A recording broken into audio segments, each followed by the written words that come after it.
I was in the process of making the second night at the museum movie, and as is kind of our ritual, once a week my wife and I go out to dinner, as I think a lot of married with kids couples do, because the idea is that in the midst of grown-up life, how do you keep couplehood fresh? So my wife and I would go out to dinner once a week, and at one such dinner, we're sitting there at the same restaurant that we always go to, ordering the same food that we always get, talking about the kids, what's coming up that weekend, who's gonna buy the gift for which birthday party.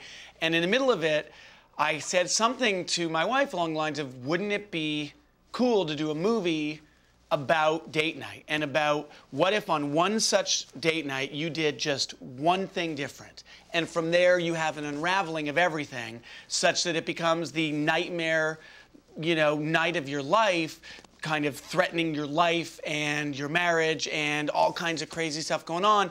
But in the midst of all that crazy stuff, you end up recapturing the vitality that date night was invented in the first place to preserve. Steve is a really unique actor because he's super funny. I mean, he's genuinely a weird, innovative comedian. And I mean that in the best possible way, but he's also an actor. His chops as an actor are fantastic, and he not only carries entire comedy sequences on his back, but 3 scenes later, he's moving you to kind of an emotional place with such sincerity and nuance that there's kind of no end to what he can do. He's an incredible collaborative partner and just a great actor.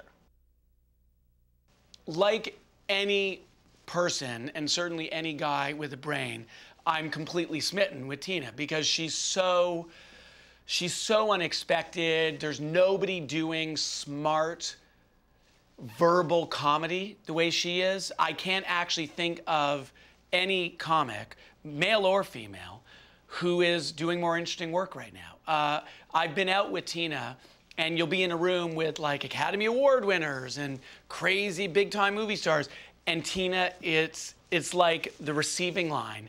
Everybody kisses the ring. She is so beloved, not only as a person because she's a grown-up, a professional without ego politics, she's also doing consistently some of the best comedy that's being done, certainly in this country, maybe anywhere right now.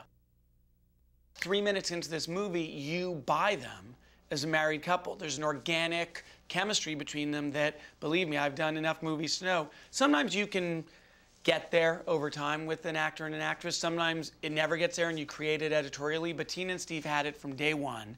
They'd never worked together. They knew each other a bit socially, but they clicked so completely on screen that it is the bedrock of the movie. On date night, when you have Steve and Tina as the spine of your piece, but you're surrounding them with Mark Ruffalo, Kristen Wiig, James Franco, Mila Kunis, Ray Liotta, Bill Fichtner, J.B. Smoove. I mean, it was just Leighton Meester. There's so many great actors in this movie, and I think it's because there's a bit of a Wizard of Oz structure to this thing. You're with the journey of your hero, but along the way, they're being affected and changed by the people they meet. And I just thought, wouldn't it be fun if at every turn of the road, you're surprised all over again by who has suddenly appeared in this movie. And you never do it in a way where you want to bump the audience out, but you're talking about people in Ruffalo and Wiig and Franco, all of them. They are just straight up great actors. They're also really funny and they fit the roles, but it's another awesome cast.